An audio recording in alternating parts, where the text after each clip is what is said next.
Good afternoon, student. Today we are going to discuss the next topic. Belongs to the Unit 5, and the topic name is Information Theory. So first of all, I am going to explain what is the information theory, and what is the need of information theory in the communication system. This is a very important topic in the communication system. And if we talk about the communication system, there is one transmitter, one receiver, and there is the channel between these two. This is the overall communication system, and here the transmitter and receiver or channel changes in accordance with the different channel, different communication system, that is satellite communication, microwave or optical fiber, or mobile radio or telephony channel. The main here the information theory, why it is related to the communication system, because, and we know in the basic block diagram of the communication system, there is the block of the information source from where the symbols are generated. Which symbol means those symbols which are transmitted from the transmitter and sent to the receiver. Then here we can say that first of all I am going to explain information theory.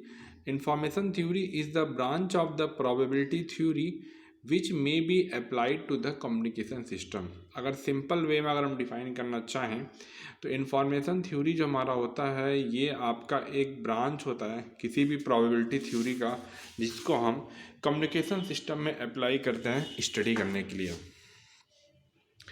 And why it is related to the communication system, because as you know, अभी मैं discuss कर रहा हूँ कि किसी भी communication system का जो ब्लॉक डायग्राम आपका इन्फॉर्मेशन होता है, सोर्स होता है जहाँ से हमारा इन्फॉर्मेशन जनरेट होता है जिसको हमें सेंड करना होता है. अभी आप लोगों ने यूनिट फर्स्ट में क्या क्या स्टडी किया? यूनिट फर्स्ट में आप लोगों ने प्रोबेबिलिटी स्टडी किया, फिर आपने वहाँ पर एक रैंडम वेरिएबल जिसको हमने कैपिटल एक्स से रिप्रेजेंट किया उसको आपने स्टडी किया, and then after so many parameter are related to the probability हमने वहाँ पे स्टडी किया.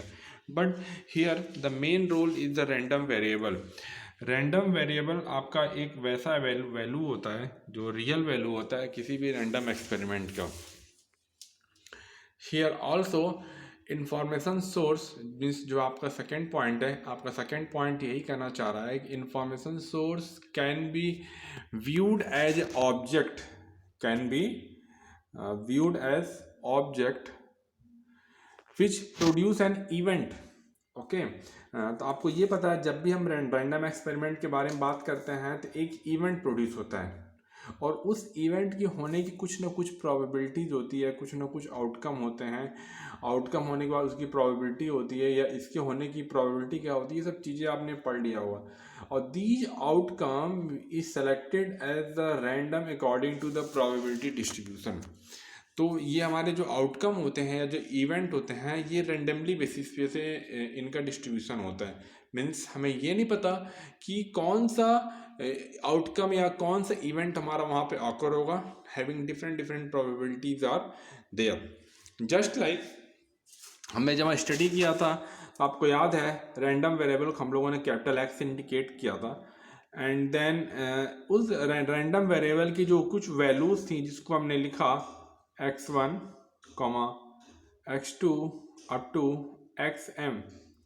These are the real value of the random variable. And also हमने वहाँ पे probability को define किया था px1, px2, px3, बहुत सारे हमने पैरामीटरों को इस तरीके से डिफाइन किया एंड फाइनली हमने pxm को भी डिफाइन किया. मीन्स उस रैंडम वेरिएबल से जो भी हमारे सिंबल जनरेट होते हैं वो प्रोबेबिलिटी के रिस्पेक्ट में हम इसको स्टडी करते हैं। ओके, तो अब आपने यहाँ पे ये जाना है किस तरीके से आपने इंफॉर्मेशन थ्योरी जो हुआ उसको आपने अप्लाई किया कम्युनिकेशन सिस्टम से, ठीक है। फिर हमने इंफॉर्मेशन सोर्स को डिफाइन किया, फिर हमने उसको रिलेट किया रैंडम वेरिएबल से, और रैंडम वेरिएबल के जो कुछ आपके सिंबल्स हैं just like x1 x2 xm, बहुत सारे सिंबल्स आपके होते हैं, वो भी आपके यहाँ पे जनरेट होते हैं उसके अकॉर्डिंग। तो इस तरीके से हम यहाँ पे कोरिलेट करते हैं कि किस तरीके हम तब यहाँ पे इंफॉर्मेशन थ्योरी को एक ऑब्जेक्ट की तरह ट्रीट होते हैं जहाँ से हमारे इवेंट या कुछ हमारे जनरेट होते हैं, ठीक है। After that third point is a very important point. Third point हम ये जानते हैं कि हमारा जो इंफॉर्मेशन सोर्स होता है कितने टाइप के होते हैं, ठीक है। जस्ट लाइक मेमोरी हो गया और मेमोरी लेस हो गया।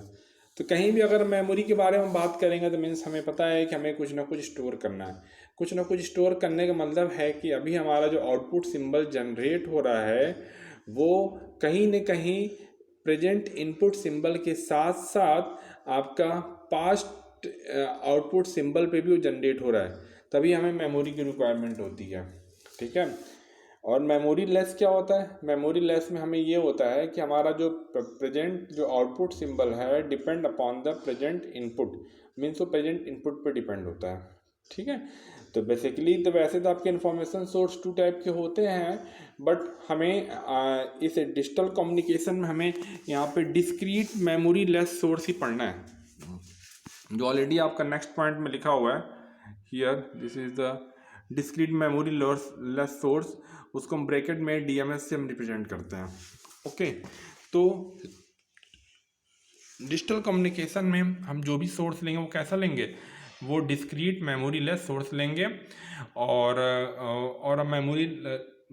मेमोरी सोर्स हम नहीं लेंगे, ठीक है।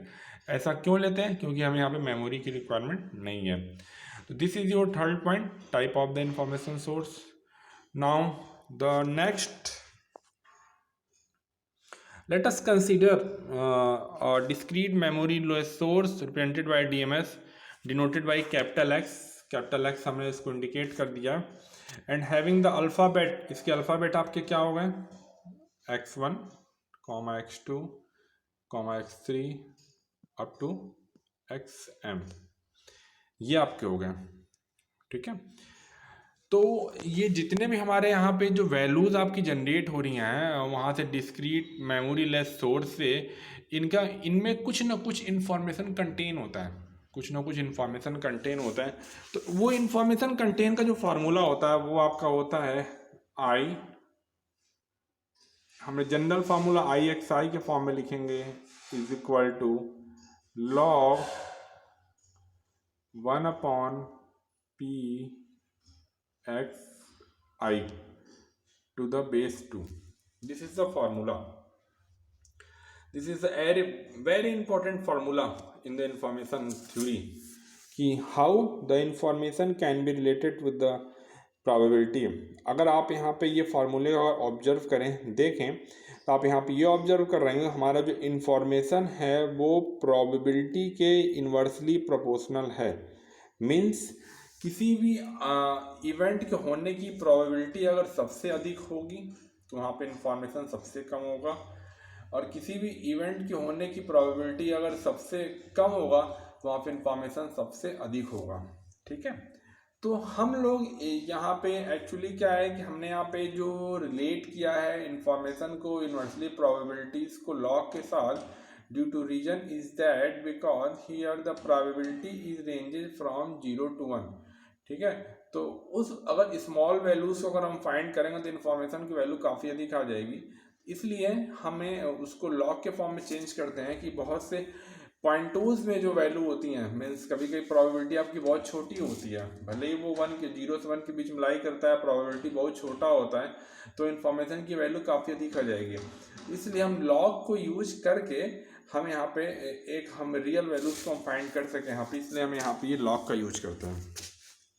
One thing more here the, अब यहाँ पे आपको दिख रहा है कि जो हमने यहाँ पे लॉग का जो बेस लिया हुआ है वो 2 लिया हुआ है, because in digital system there is the two number which are used 0 and 1 for the different coding, चाहे वो source coding हो चाहे आपका वो channel coding हो.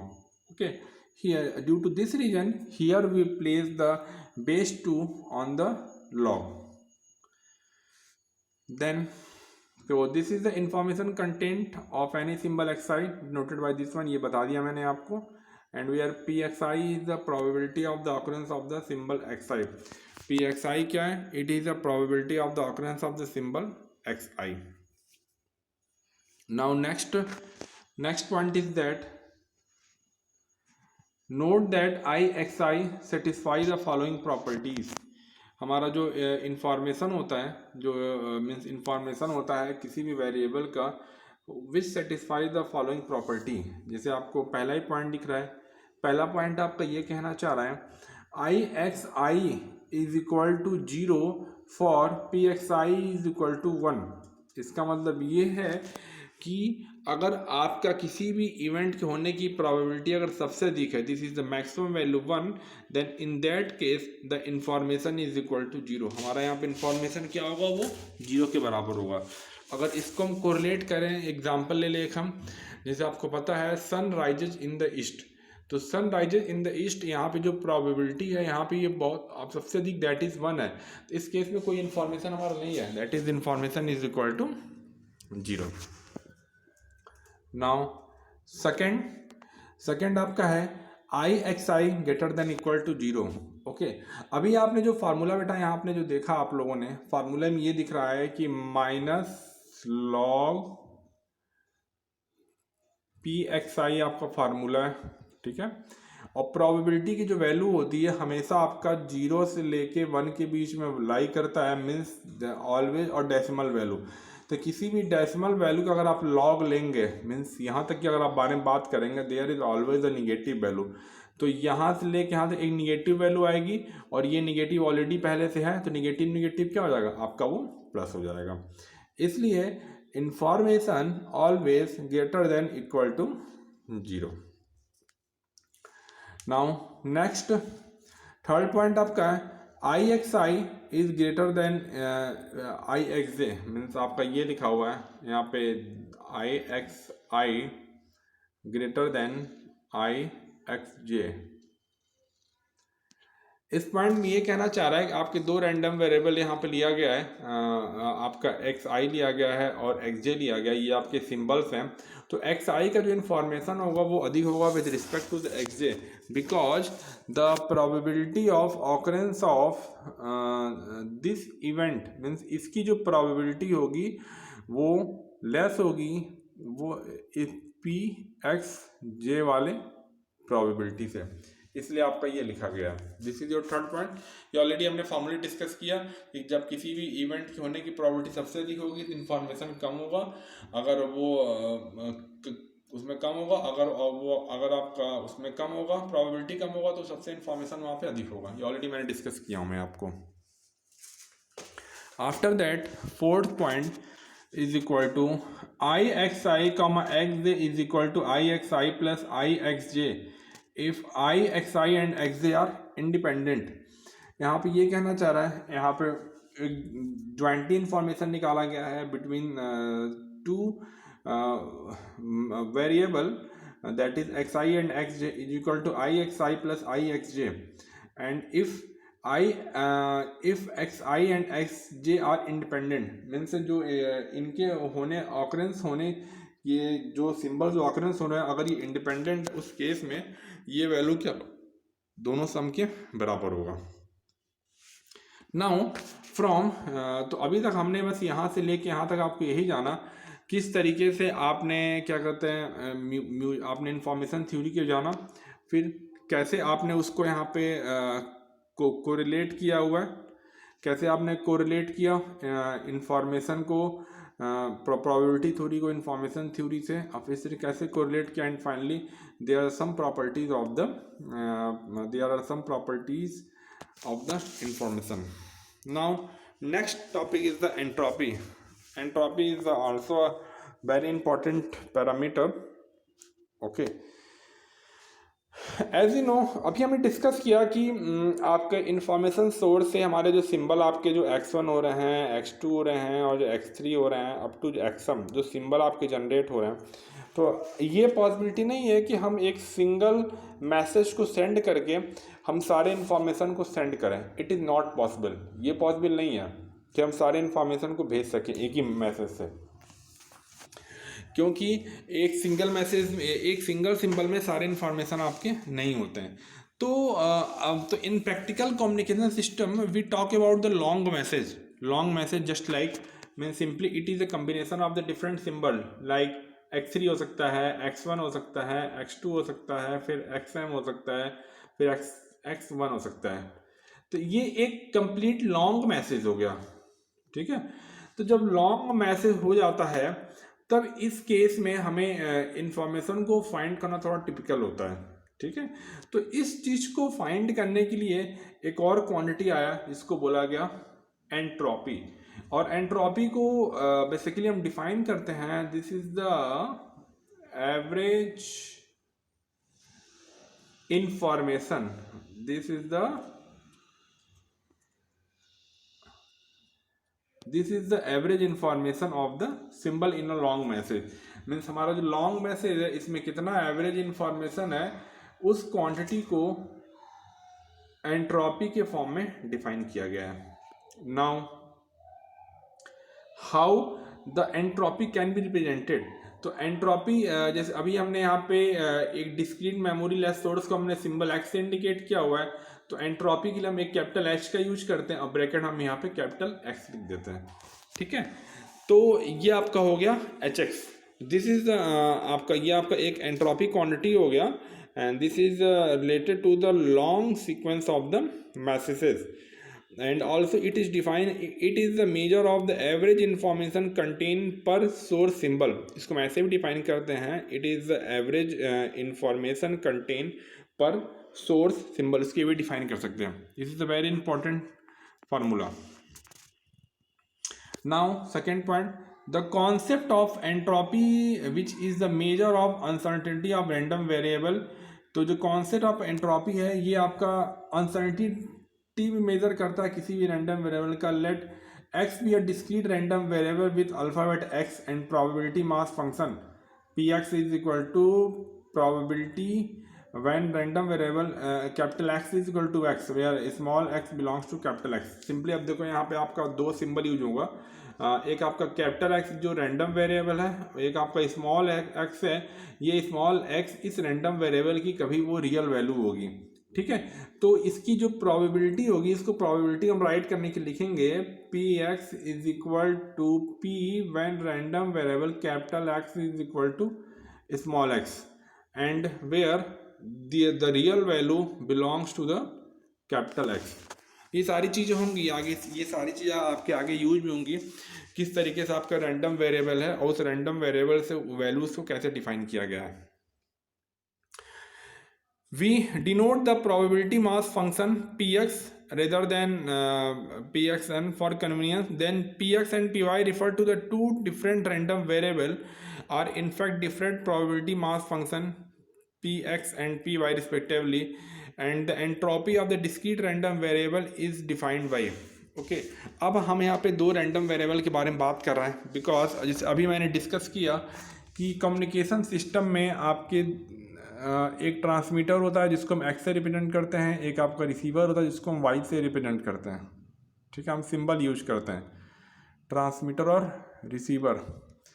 ट्रांसमीटर के लिए हमारा जो वेरिएबल होगा वो कैपिटल एक्स होगा और रिसीवर के लिए वेरिएबल हम यहाँ पे वाई यूज करेंगे। दोनों हमारे क्या है, ये हमारी डिस्क्रीट रैंडम वेरिएबल है, ओके। तो जैसे जैसे अभी हमने एंट्रोपी इसके लिए डिफाइन किया जिसका सिंबल हमने बोला एच एक्स हो गया, सिमिलरली इस y के लिए भी हम एंट्रोपी डिफाइन करते हैं जिसको हम बोलते हैं एच वाई। हम यहाँ पे ये एच वाई सिंबल का भी यूज करते हैं, okay. Now formula next,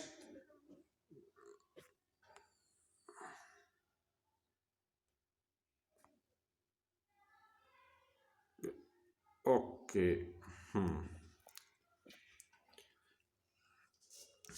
now the formula क्या होगा आपका एंट्रोपी का? एंट्रोपी का फार्मूला आपका ये रहा, जो चीज़ें यहाँ लिखी गई हैं बेसिकली आपका होता क्या है, H X is equal to minus summation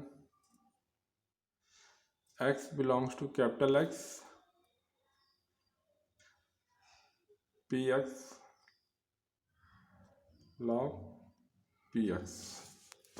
means ये आपका एंट्रोपी का formula.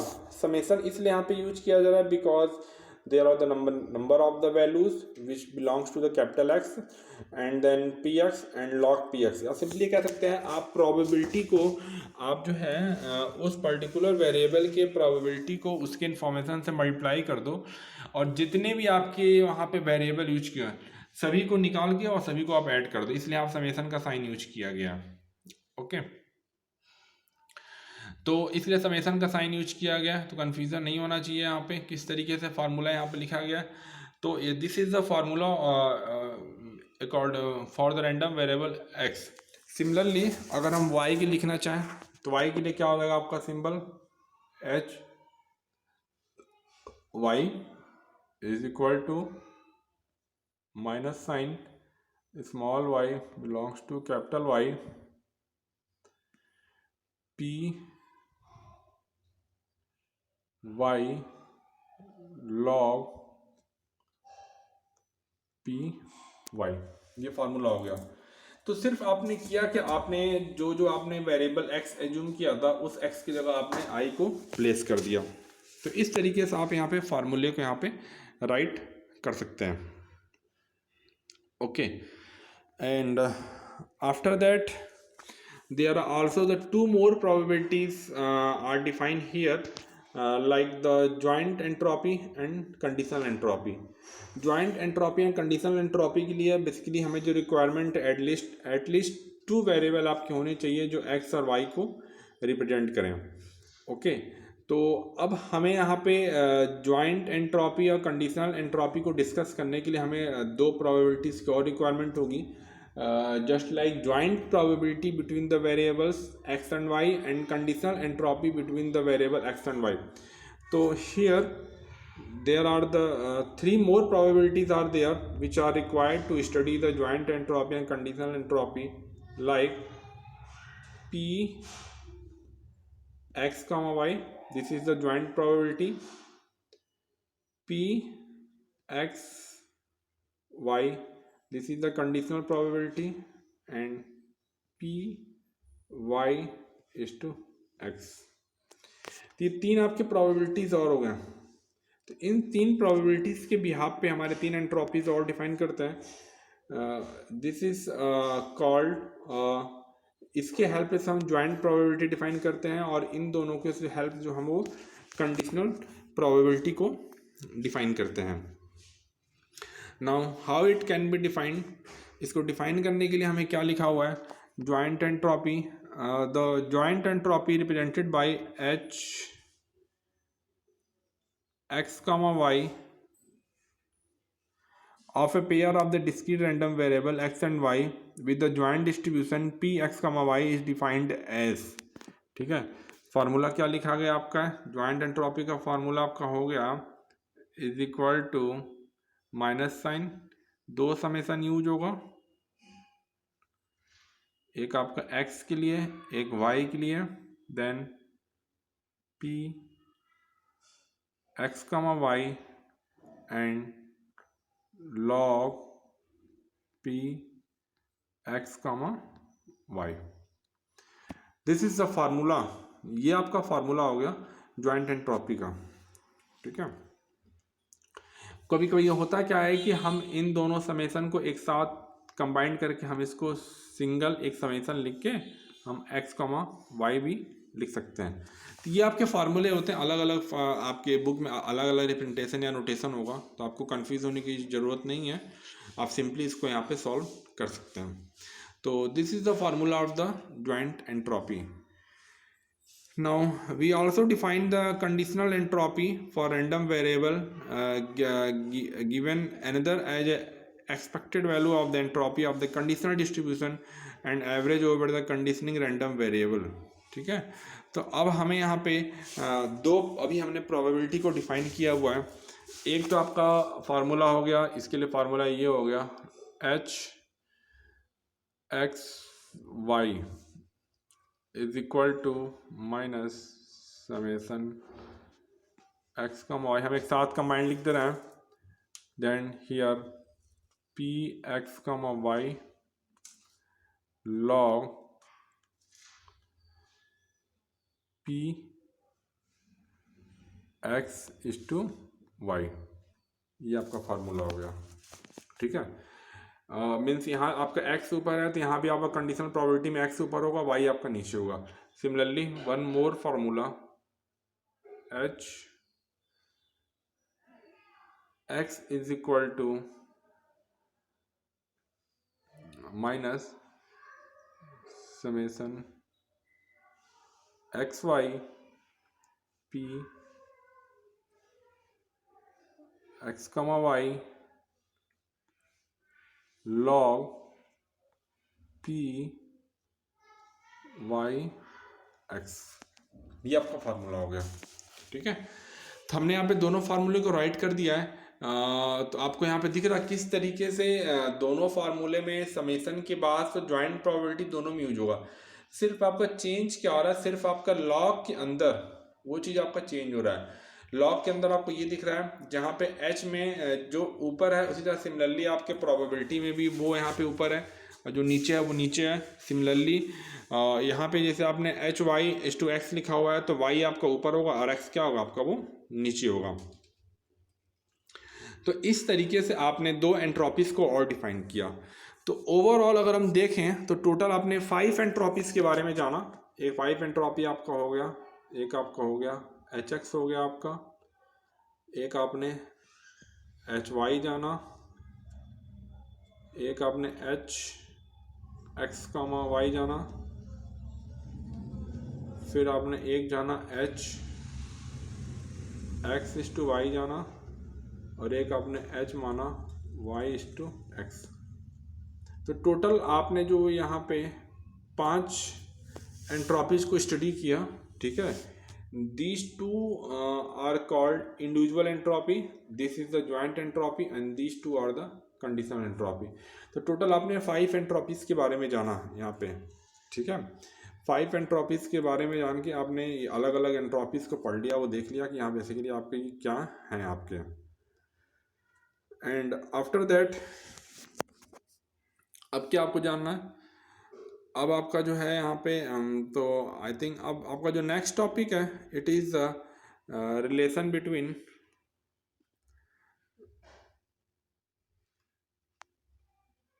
the relation between the different entropies। now this is the important relation between the different entropies। अभी हमने 5 एंट्रोपीज के बारे में जाना, तो 5 एंट्रोपीज के बारे में जाना तो उन 5 एंट्रोपीज के बारे में कुछ रिलेशंस भी आपके यूज होंगे। तो यहाँ पे एक रिलेशन बेसिकली आपका यूज क्या आना है, जैसे हमारा 2 फार्मूला होता है। तो एक फार्मूला हमारा होता है, अगर आपने पी एक्स कामा वाई को अगर आपने पी एक्स से डिवाइड किया हुआ है तो we get conditional entropy P Y is to X, आपको ये मिलेगा। सिमिलरली अगर आपने एक और अगर आपने ज्वाइंट प्रोबेबिलिटी को अगर आपने पी वाई से डिवाइड किया हुआ है तो we get P X Y. हम इन दोनों फार्मूलों को यूज करके हम यहाँ पे सॉल्व करना होता है और जानना होता है कि किस तरीके से ये डिराइव हो रहा है। तो मैं आपको एक प्रूफ करके बता देता हूँ मैं आपको, और नेक्स्ट आप प्रूफ कर सकते हैं। ठीक है, तो फार्मूला क्या है, जैसे अभी आप लोगों ने ज्वाइंट एंट्रोपी का फार्मूला पढ़ा। ज्वाइंट एंट्रोपी का फार्मूला क्या था, is equal to minus summation P X comma Y log P X comma Y, ये आपने फार्मूला पढ़ा, इज इक्वल टू, हम एक फार्मूला यूज कर रहे हैं, जो फार्मूला यूज करेंगे ज्वाइंट प्रोबेबिलिटी का, जो लॉग के अंदर फंक्शन हम उसी में यूज करेंगे। Then summation P X comma Y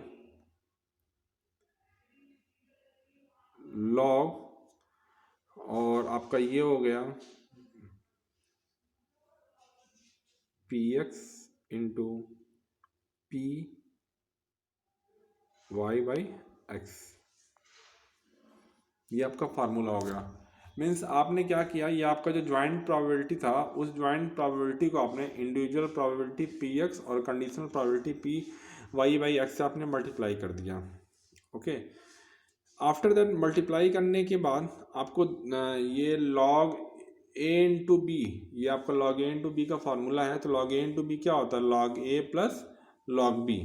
तो आप जब इसको ब्रेक करेंगे तो क्या होगा, दो टर्म मिलकर आएगा आपको, एक आपको मिलेगा minus summation X Y P X comma Y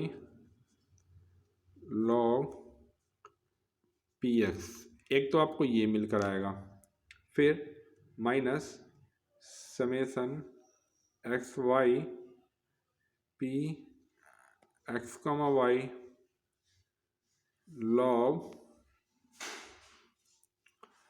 और आपको मिलेगा पी वाई बाई एक्स, ये आपको फार्मूला मिलेगा। ठीक है, आपने सिंपली क्या किया, आपने लॉग ए इंटू बी को log A plus log B के फॉर्म में चेंज कर लिया और सारी चीज़ों को अप्लाई कर दिया, और अप्लाई करने के बाद आपको क्या फाइंड हुआ, आपको दिख रहा होगा, आपने क्या फाइंड किया, तो ये जो क्वांटिटी है, this quantity can be replace by H X,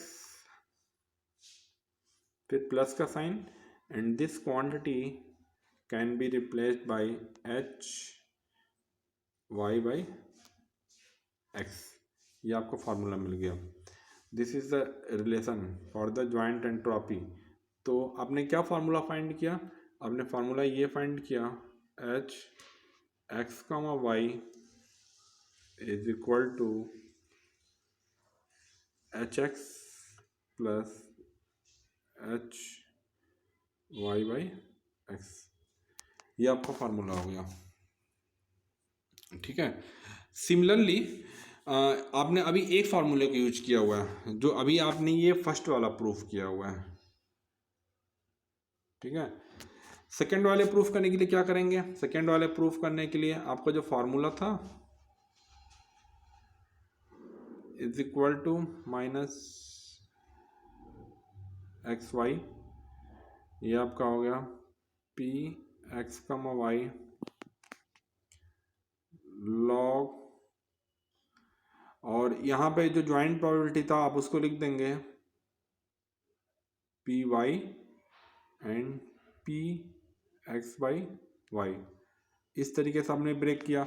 फिर आपका लॉग ए इंटू बी का फार्मूला हो गया आपका, तो log A plus log B change कर लेंगे, तो we get again two term, क्या मिलेगा आपको मिल जाएगा minus summation P x comma Y log P Y, okay, then minus summation P x comma Y log P X by Y, ये आपको मिल गया। This term can be replaced by H Y plus this term can be replaced by H Y by X. तो finally here we get the one more formula, तो ये भी आपको formula मिल गया। ठीक है, तो इस तरीके से आपने क्या जाना, इस तरीके से आपने एक रिलेशन फाइंड कर लिया different entropies, joint entropy and conditional entropies के बीच में आपने फार्मूला फाइंड कर लिया। बहुत सिंपल फार्मूला था, वो चीज़ फाइंड करके आपने प्लेस कर दिया और इस तरीके से वो चीज़ें आपके सॉल्व हो गई।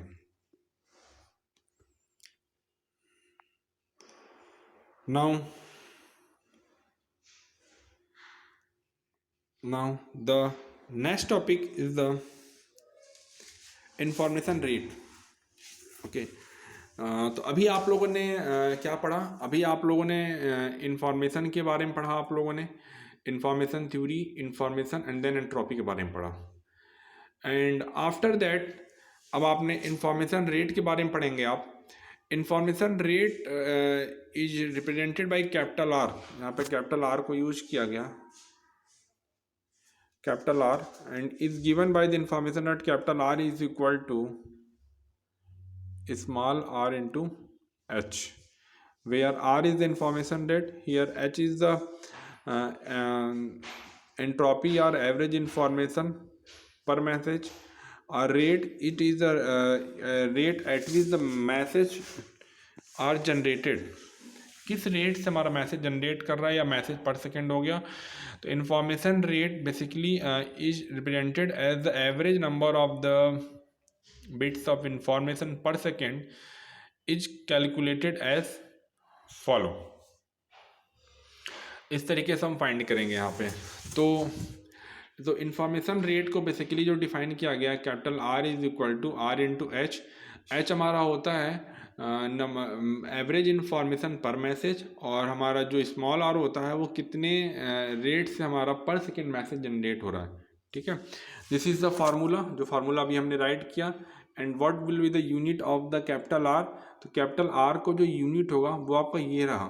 ठीक है, स्मॉल आर का यूनिट हो गया आपका मैसेज पर सेकेंड हो गया आपका, और एंट्रोपी का यूनिट हो गया आपका बिट पर मैसेज हो गया। देन मैसेज कैंसिल आउट और सिंपली वी गेट द क्या कहते हैं आपका जो यूनिट हो गया आपका कैपिटल आर का, दैट इज बिट्स पर second. Now after that the next one more entropy is the very important entropy that is used to relate the topic mutual information। तो इसमें बस मुझे जानना है कि रिलेटिव एंट्रोपी हम लोग क्या होता है, और फिर how it can be related to study the mutual information. तो हम कैसे करेंगे? First of all what is the relative entropy, हम इसके बारे में जानेंगे। Entropy of a random variable, entropy हमारा किसी भी entropy of random variable is a measure of uncertainty of the random variable. It is the measure of the amount of information required on the average to describe the random variable. ठीक है, in this section we introduce two related concept, that is relative entropy and mutual information. तो actually क्या है कि हमें यहाँ पे ये डिसाइड करना है, हम यहाँ पे दो डिस्ट्रीब्यूशन डिसाइड करेंगे, और दोनों डिस्ट्रीब्यूशन जो है सेम वैल्यूज़ पे डिफाइन हो रहा है, और सेम जो वैल्यू है वो सेम रैंडम वेरिएबल से बिलोंग कर रहा है। मीन्स जस्ट लाइक हम यहाँ पे एक पी एक्स लेंगे, एक क्यू एक्स लेंगे, और हमारे जो ये वैल्यूज़ हैं this two are belongs to the same random variable this. ठीक है, तो बेसिकली आपका जो रिलेटिव एंट्रोपी जो यहाँ पे डिफाइन किया हुआ है, simply it is the measure, it is the distance between the two distribution के बीच में कितना आपका डिस्टेंस है उसको आपको फाइंड करना है। Distance just like not in a metre, और simply it is distribution between distance between the two distribution, कैसे यहाँ मेजर किया गया। ओके, आफ्टर दैट तो डायरेक्टली हमें अगर डिफाइन करना चाहें रिलेटिव एंट्रोपी को, तो ये बेटा ये आपका सेम जो ये आपका जो है ये डिफाइन करने से इम्पॉर्टेंट एक्चुअली वो होता क्या है कि जैसे मान लीजिए हम किसी डिस्ट्रीब्यूशन को मेजर कर रहे हैं, तो मान लीजिए वो डिस्ट्रीब्यूशन आपका पी एक्स हो गया। ठीक है, but due to inefficiency, due to some shortage of the equipment या ड्यू टू सम इनएफिशिएंसी, हमने इस पी एक्स को जो है हमने वो क्यू एक्स के फॉर्म में मेजर कर दिया। ठीक है, तो जब ऐसा मेजर किया, होना तो ये चाहिए करेक्ट, बट हो क्या गया, ये हो गया।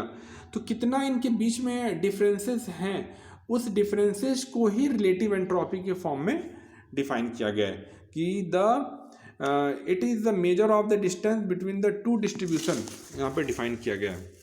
After that relative entropy is the distance between the two probability mass function px and py. Px and qx is defined as this is the formula simple हम ये लिखेंगे d p is to q is equal to, जो फार्मूला होगा summation x belongs to capital X, ऊपर वाला जो numerator है वो ऐसे px पहले होगा log px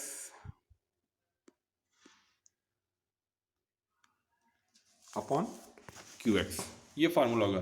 this is a very important formula, ठीक है। ये आप बहुत इंपॉर्टेंट फार्मूला हो गया between the two distribution px and qx। अगर इस फार्मूले में और हम कुछ चेंज कर दें, अगर मैं ये लिखना चाहूँ, मान ली मैंने लिख दिया d q, अगर मैं ये लिख दिया इज इक्वल टू समेसन, ये आपका qx ऊपर हो जाएगा log qx अपॉन px, ये हो गया आपको। तो आपको ये ध्यान देना है कि कौन सा डिस्ट्रीब्यूशन पहले है, उसके अकॉर्डिंग वो डिस्ट्रीब्यूशन आपका यहाँ पे होगा, कौन सा डिस्ट्रीब्यूशन आपका बाद में है उसके अकॉर्डिंग वो डिस्ट्रीब्यूशन जो हमारा होगा आपका ये पहले वाला ऊपर लिखा जाएगा और बाद वाला आपका ये नीचे लिखा जाएगा, ठीक है।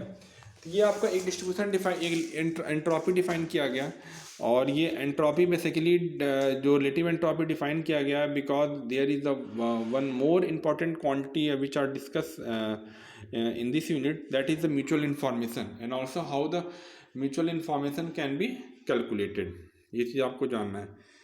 तो म्यूचुअल इन्फॉर्मेशन के बारे में जान लीजिए। बेसिकली ये होता क्या है, म्यूचुअल इन्फॉर्मेशन के लिए हमें कुछ डिस्ट्रीब्यूशन की रिक्वायरमेंट होती है। एक तो डिस्ट्रीब्यूशन आपका होगा ज्वाइंट प्रोबेबिलिटी डिस्ट्रीब्यूशन हो गया, और आपके दो डिस्ट्रीब्यूशन होते हैं px और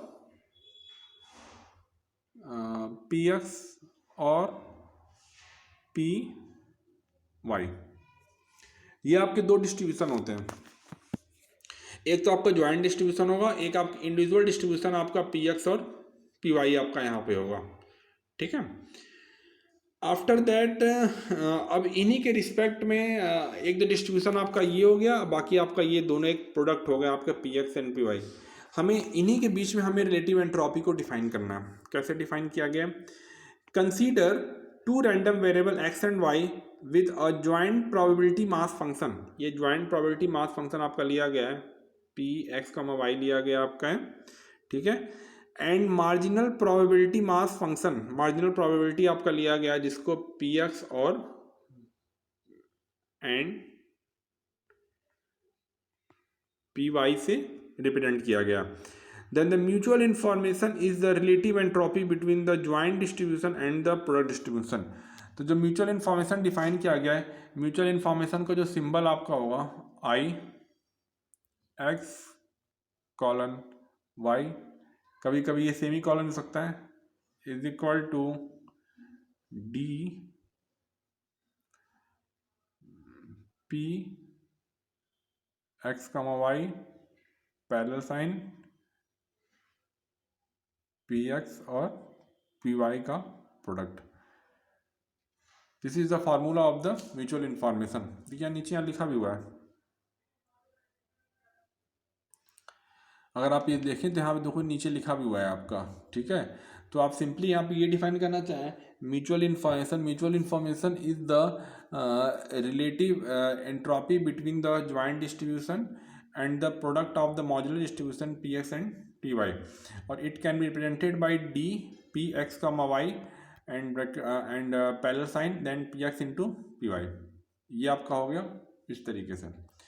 after that and what will be the formula अगर आप इसको ब्रेक करना चाहें तो फार्मूला ब्रेक करने के लिए आपको जो है क्या करेंगे, सिंपली आप राइट करना चाहेंगे i x, y is equal to summation sign लगाएंगे, x कमा वाई हो गया आपका। देन पहला प्रोबेबिलिटी हमारा था joint probability P x comma Y